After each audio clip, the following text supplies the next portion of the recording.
the United States of hypocrisy. Yes, that's absolutely true. You were going to say something else. I was going to say what Trump should do is release, this is audio tape we're talking about, right? Yes. What he should do is release this audio and purposely erase parts of it like Nixon did. I think it'd be hilarious. Where's those blank seconds? Somebody erase something there. And he could blame it on his foreign wife. Oh, my gosh. She didn't know what she was doing. She was trying to get this for me, and she hit the wrong button. All right, so let's talk about what the GOP seems to be doing. And the fact that there are guys like Romney saying these nasty things. And do we have that? Let's just go there. We'll skip over a couple of tracks there. Let's go to what our good buddy Mitt loser poster boy Romney said about Donald Trump this week before the debate. Which track? Now you would do that to me now because I the one labeled Mutt and Jeff. 2, 3, 4. Let's go to number 5. Gary didn't write it down. There are some things that you just can't imagine happening in your life. This is one of them. Being in Donald Trump's magnificent hotel and having his endorsement is a delight. I'm so honored and pleased to have his endorsement. Donald Trump has shown an extraordinary ability to understand how our economy works, to create jobs for the American people. He's done it here in Nevada. He's done it across the country. He understands that our economy is facing threats from abroad. He's one of the few people who stood up and said, you know what, China has been cheating. They've taken jobs from Americans. They haven't played fair. We have to have a president who will stand up to cheaters. We believe in free trade and free enterprise, but we don't believe in allowing people to cheat day in and day out. Thank you, Donald. Okay, so that's Mitt Romney, right? When he was begging money out of Donald Trump. And yet Romney turns around this week and says this, Derek, you got track 4. Let's listen to old poster boy Mitt say this. Here's what I know. Donald Trump is a phony, a fraud. His promises are as worthless as a degree from Trump University.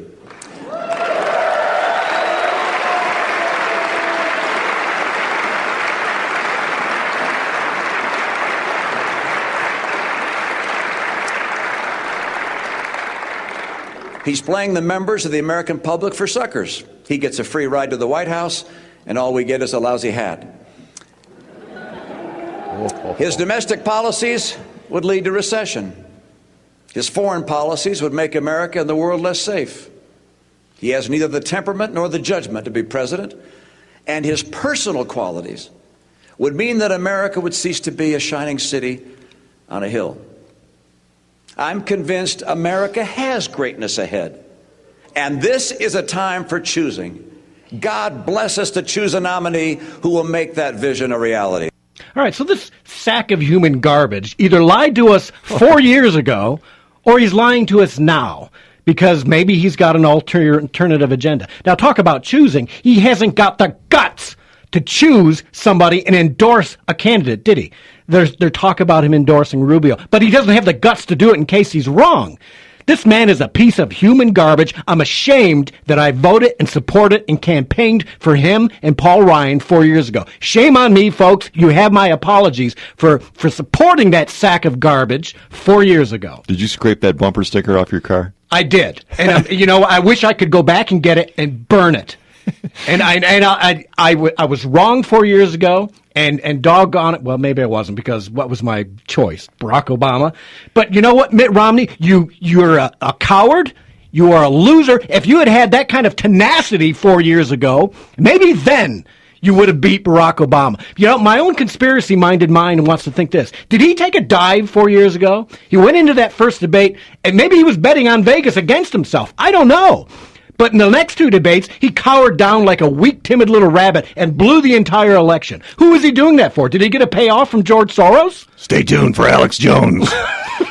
now, like 3-4 years ago, when he was running, I never liked the guy. I thought, Trump nailed it a week or so ago before their recent attacks on each other when he said Romney's he's goofy, a fool.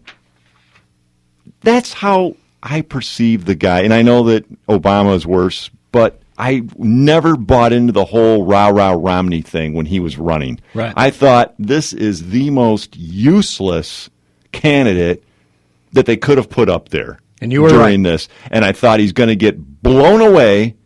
And I said this off the air to anybody that would listen to me, my reasons why, the various demographics. I just wasn't buying that he could possibly win. And sure enough, it was embarrassing. Yeah. The campaign was embarrassing.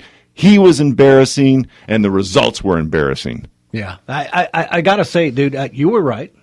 And I was wrong. But, again, it comes down to I voted for the lesser of two evils. It was either Barack Obama or Mitt Romney. Oh, absolutely. Who else were you going to vote for? But I still didn't feel fired up about Romney ever. Yeah. And I thought Obama's going to just throw in some sound bites here and there, and people are going to resonate to that, and Romney does not have the ability to think on his feet. And he even flip-flopped and switched his positions between debates. Yeah. That's what really, I thought, not even you, Mitt Romney, can be that stupid and lackadaisical and an idiot that people aren't going to notice that. Now, I'm not going to say the guy's like human garbage and all that. I don't think I'll go that far. But I just thought he was a moron. Are you chastising He was a me? boring moron. And he still is. He's a human How do you sandal, accumulate all that money? I just don't get it. How do people become so successful when you see how they think and talk and present themselves? I don't know. I'm not claiming that I should be making all this money, because I'm a fool too, I guess, but not like that. Let's take a call from Joe in Ann Arbor. Joe, welcome to the show. Hey, Gary, Brandon, how you guys doing? Hey, Doing good. Yeah, initially I had been a Cruz supporter, and when he announced he was running, I donated $35 to his campaign. And the next thing I know, that vote for cloture came down. And when he supported it, it pissed off a lot of people.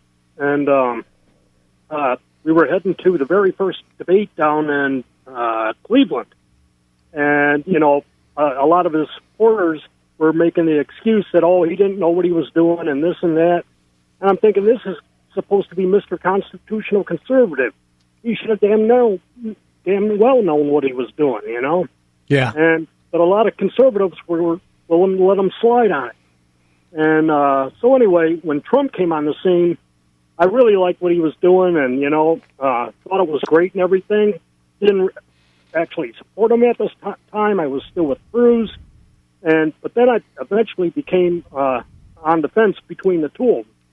And it hurts to be on the fence because I don't want to be undecided on my candidate. I want to have the full confidence knowing that I'm making a good decision. Oh, I'm with you, Joe. Don't you want...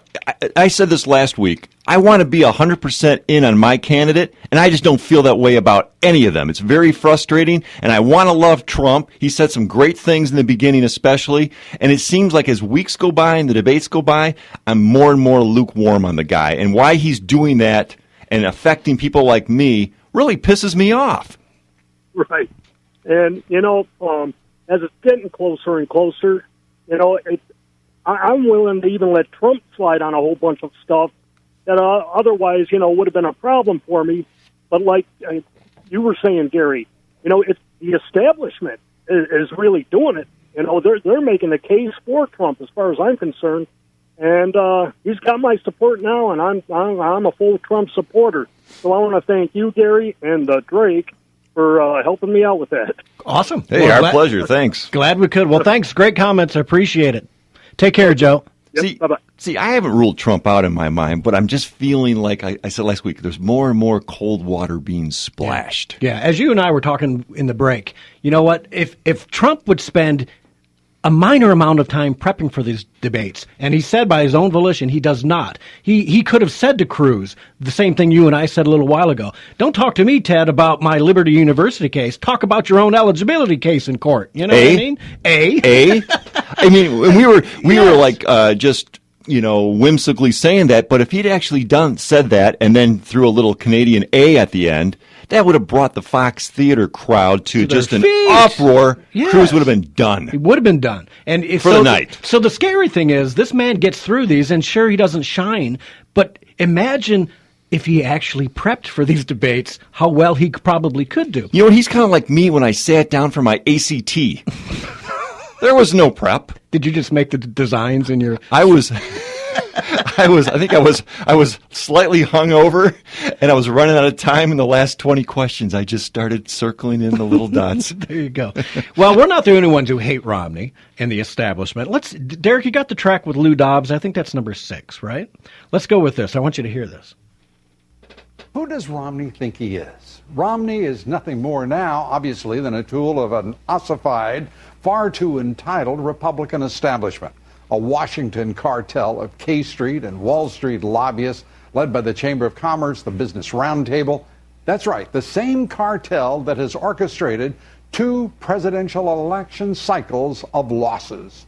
Most recently, that of Mitt Romney and Paul Ryan, both of whom have attacked Trump with greater energy than they ever mustered for President Obama, for example. Yes, true. Romney today spent nearly 18 minutes savaging Trump in his speech in Salt Lake City.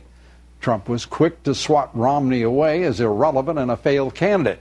Meanwhile, the other half of Hell's Ticket, Paul Ryan, now, as usual, is spewing cliches and distortion. I'm going to keep my powder dry. I am the Speaker of the House, so therefore I am neutral in this race. As you know, I'm the chair of the convention. People who are in the party are going to be speaking their minds while we're selecting a nominee, and so everything's fair game on the way to the nomination.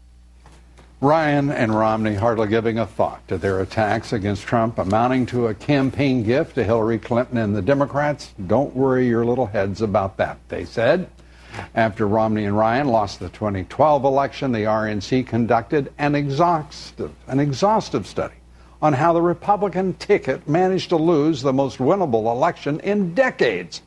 And among the recommendations of that report, this, quote, Washington should not try to dictate candidate choices.